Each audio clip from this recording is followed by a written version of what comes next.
On Talking Point today, the case for a chat is, well, essentially one about the kind of mood that we've seen the market to be in and what's really happening there. And within those pockets, are PSUs already priced to perfection, or could there be more in store? I think it's a key question to somebody who looks at India from perched outside.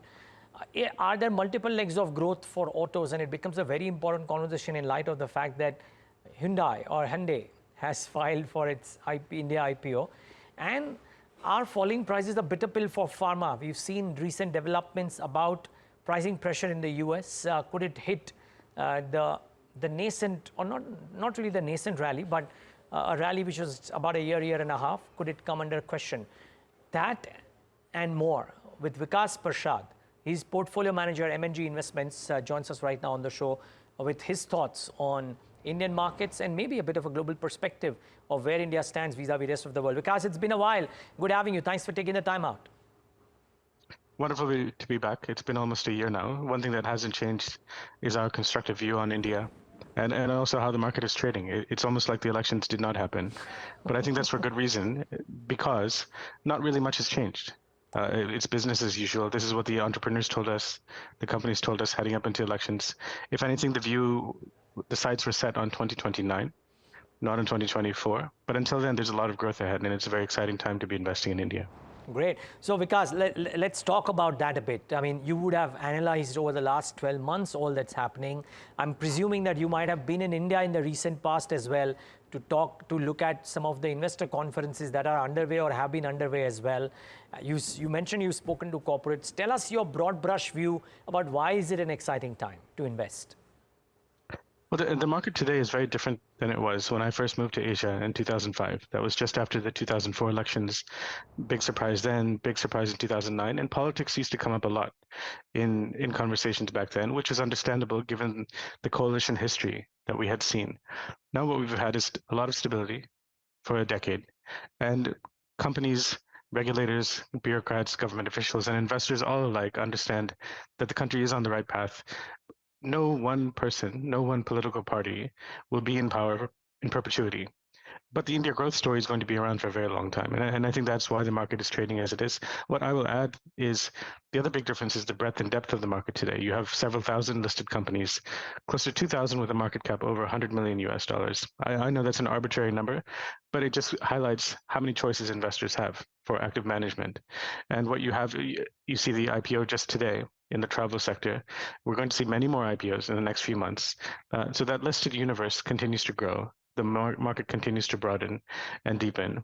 And there's a lot of opportunity for capturing dispersion on the upside and on the downside for active management for a long time to come. Okay, that's great to know.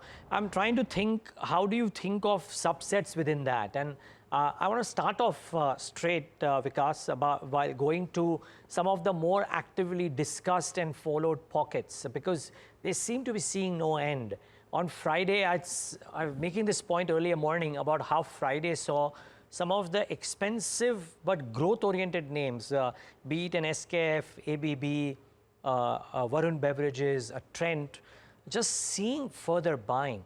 And if that was not enough, we're seeing the defense names get a further leg up today, despite the fact that some of them are now bordering on the realms of being expensive by 1 year forward or 2 year forward earnings. How do you characterize the nature of this market when it's buying into some of the highly valued PE, price to book, EV EBITDA names, even at these prices? Well, I can tell you what we did 2 weeks ago. On the Monday after the exit poll results came out, the one sector that we took some profits in was the defense sector on that Monday. And then on the Tuesday and Wednesday, when the markets were rotating and you saw the broader market fall and some of the consumer names rise, we took some profits in staples. Beyond that, we've not been trading too much this month. We've added a little bit to hospitals earlier in the month. We have continued to let the auto components names run. I know you have a question on autos, and we'll get to that. But our preferences have shifted over the last 2 years from four-wheelers to two-wheelers last year. Quite heavy exposure to CVs to start this year. And if we've allocated more capital to any one part of the market in the first half of this year, it's been to the auto ancillaries companies. A lot of them are based in Maharashtra, based in Chennai, based outside of Delhi. And so there's lots of choices there also. Now, to come back to the PSUs, you had a question, are they priced for perfection? Perhaps not perfection, but there's a lot in those prices. And the power sector, the energy sector, the defense sector, these have done much better than our expectations from a year ago, from 2 years ago. So had some profit taking there. The good thing is that there are plenty of opportunities to invest in India these days. So our cash is close to zero, as it has been for the last 18 months or so. We are fully deployed in India.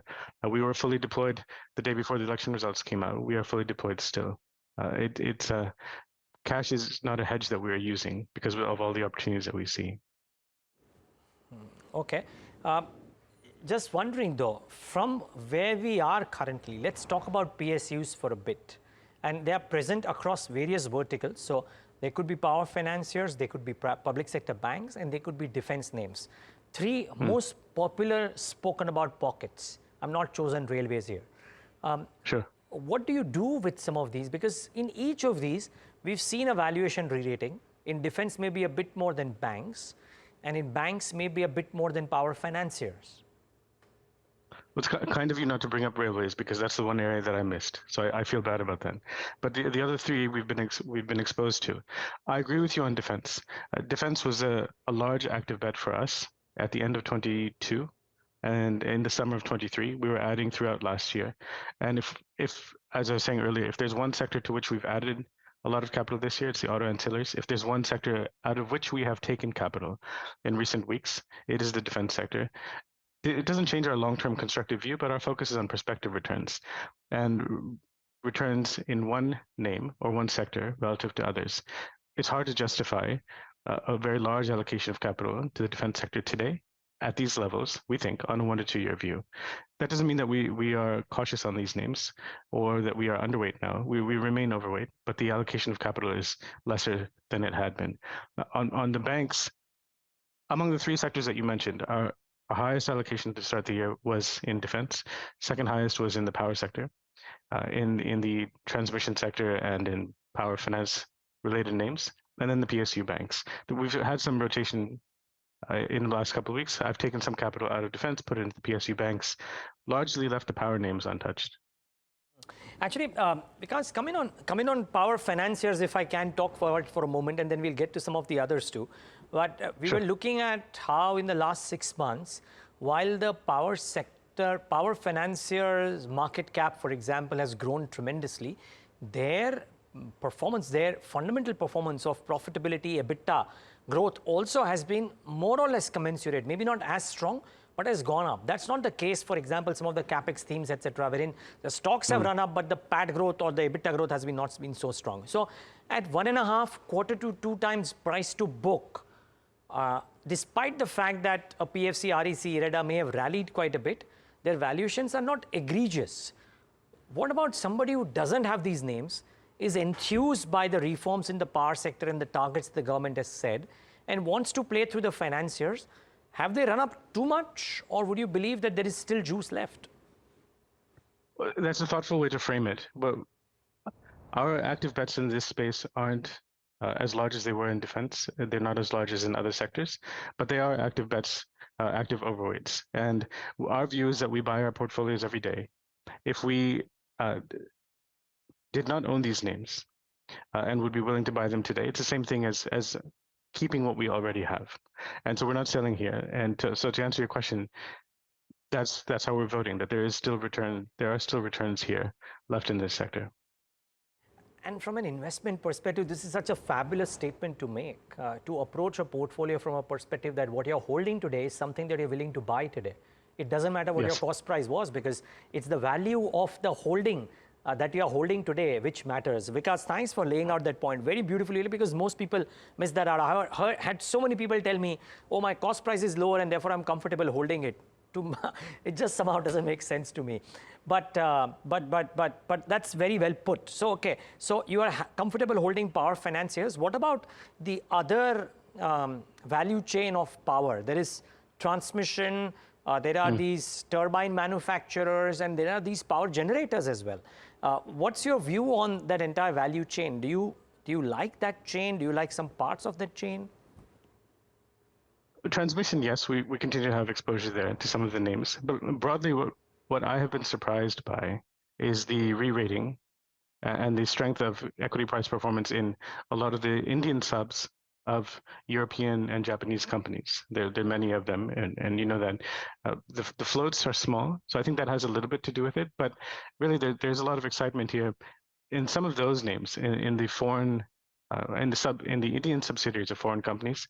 Our exposure is much lower than it has been in the past, and that's where I think it's not just pricey or expensive. It's gone beyond that. The valuations have gone beyond that for now, based on what we see. I can understand why there's excitement around companies with exposure to data centers, to cooling, to some of the other themes that are striking investors' fancy globally. But we have reduced our exposure there materially. Okay. You started off this conversation by highlighting the new kid on the block today, or the new listing, and how there will be others. Maybe you were not referring to that sector, but I'm making a reference to that sector, Vikas, because travel, tourism, and related discretionary spend themes have worked beautifully in the last 24 to 36 months, if you will. And Ixigo or some of the other related players, or hotel companies, or airport companies as well, right, are doing really well. Do you think this is a theme that has just started off? Because in India, spending in the way spending is happening on travel and tourism in the last 3 years seems like it is slightly different than what used to happen pre-COVID. Well, absolutely, it's different. I'm glad you brought up this sector, because I think it might not be in the very early innings, but we're still relatively early to where we will be in a few years. And we were talking about IPOs earlier. Over the last couple of years, most of the IPOs in which we have participated have been in the healthcare sector, pharma and hospitals, or they have been in hospitality. And that appeal for us continues. I think this will continue. If we look back 4 years ago, we were not as early as some, we're not as prescient as some in loading up on this sector in March, April, May, June of 2020, and the months shortly after that. But not long after that, we got involved, and we remained shareholders in various hotel companies. We remained shareholders in airlines and in travel logistics companies, and I think that theme will continue for a while. And also, you're absolutely right about the consumption patterns being different today in India. This is not just revenge travel. This is not just a post-COVID bounce. Something is fundamentally different. Hotel operator after hotel operator tells us that for many of their key properties, the suites fill up before the lowest category rooms. I did not think years ago that in India we would see that kind of trend, but these are very high margin rooms and services, associated services in high margin hotels. And that is telling you something, and it will continue. The fact that India's leading airline is adding business class, I think tells you something also. All eyes on Auto and Hyundai, or Hyundai as the case may be, after the company announced its IPO on Friday. We don't know about the IPO size as yet, but what is known is that it's a landmark IPO, a car maker set to come on the Lal Street after 20 years. What could it be worth? What could it mean for some of the others in the fray? Puneet Johnson with a valuation picture of the company as well. Puneet, belated birthday wishes, but thanks for joining in today. And tell us, what would this mean? Well, thanks so much, sir, firstly. But I just want to talk about a couple of data points here. When you look at Hyundai, the EBITDA margins starting with, coming at roughly 12.7%. Now, this is higher to what Maruti's EBITDA margins was last year, coming in at roughly 11.6%. And when you look at, the profitability, that's of course higher for Maruti based on how the company performs. It's at roughly 9% of total revenues versus 8% of Hyundai. But I also want to just go into, why is Maruti's PAT higher slightly? We look at, that, the depreciation to gross fixed assets, or, the PPE which we have, that is much lower for someone like a Maruti when compared to Hyundai. So for Hyundai, it's roughly at 26% versus 17% of Maruti. When you look at, the other income component, which is very cash rich for Maruti, that is much higher, which impacts, profitability on the positive side. So it's higher by roughly 300 basis points for someone like a Maruti when we compare to Hyundai, as well as the tax to PBT ratio is much lower for Maruti when we compare it to Hyundai. Now, when you look at the valuation picture, as you correctly said, the net worth, of course, is much more differential. There's 19,000 crores for Hyundai versus 83,000 crores. But the ROE picture is very strong for Hyundai, coming in at 22%, versus 15% for Maruti. Also, when you look at the ratios such as price to sales, what we've done is we just extrapolated the same multiple of price to sales for somewhere like a Maruti and taken it on Hyundai. And when you look at it, we get a valuation of which is, of course, on assumptions of roughly $25 billion. The valuation don't seem very excessive, as earlier it was mentioned that it will be a premium to someone like a Maruti. So we do see that, the Hyundai IPO might, have some more positive response, and we've seen the price to sales multiple, it gives an, a price to share of not very, very high compared to someone like a Maruti. So overall, the stigma of it being very highly valued compared to a Maruti and very expensive might not be the case, but we'll still await details of the total raise as well as, the total valuation of the company. Back to you. Thanks, Puneet, and keep us updated, of course. But Vikas, exciting times, if you will, and a primary market, large IPO certainly invokes discussion and reactions. I heard you say that you've added on to auto ancillaries as well. Tell us what you think about autos and within auto ancillaries, because it's such a wide bucket. What is it that you liked? Well, on the upcoming IPO, it seems like Puneet did all the work for me, so I don't know if there's much I can add. What I will say, however, just for some context on that company, uh, uh, India is a very important market to it. There's a lot of public information available about the Hyundai parent. I encourage investors to read up on it, look at how the company has evolved.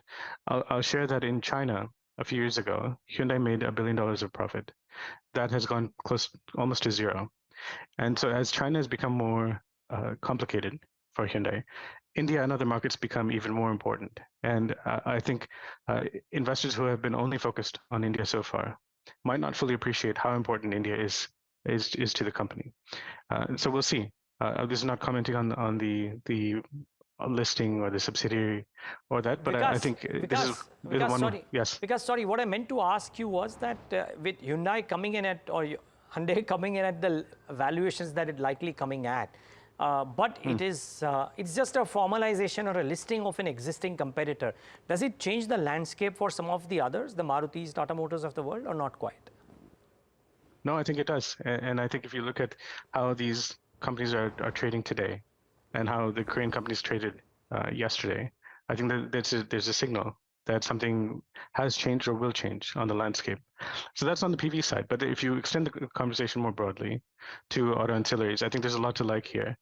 More and more companies are using India as a hub. The Make in India initiative is very real for machine tool companies, for auto ancillary companies. There have been a lot of IPOs in this space in recent months. That should continue. The order books for these companies are growing. They're accelerating, and it's not off a small base anymore. A lot of these companies have pretty sizable order books, and they're growing more rapidly at this size than they were when they were smaller, and there are many reasons for that. What also strikes us is that these companies are becoming more intelligent about capital allocation, about working capital management, about getting paid and paying on time, and having a continual compression in their cash conversion cycle. And so all that strikes us as being quite favorable. If we look at our portfolio today, the auto ancillary exposure is to CVs and to PVs and to two-wheelers across the board. So it's not concentrated in any one particular sector, even though our underlying allocations to the PV OEMs and the CV and the three-wheeler and four-wheeler OEMs has changed over the past couple of years. We don't have any biases in the ancillary space. There's a lot to like here.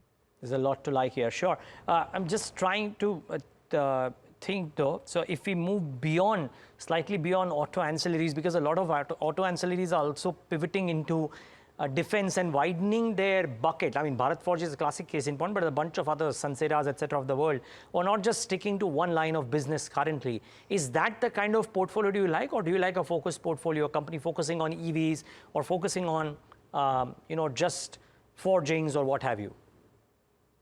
So this is an important point. One thing that we were not convinced on 1 year ago or 2 years ago is that the engine of the future, the race to develop the engine of the future had been won.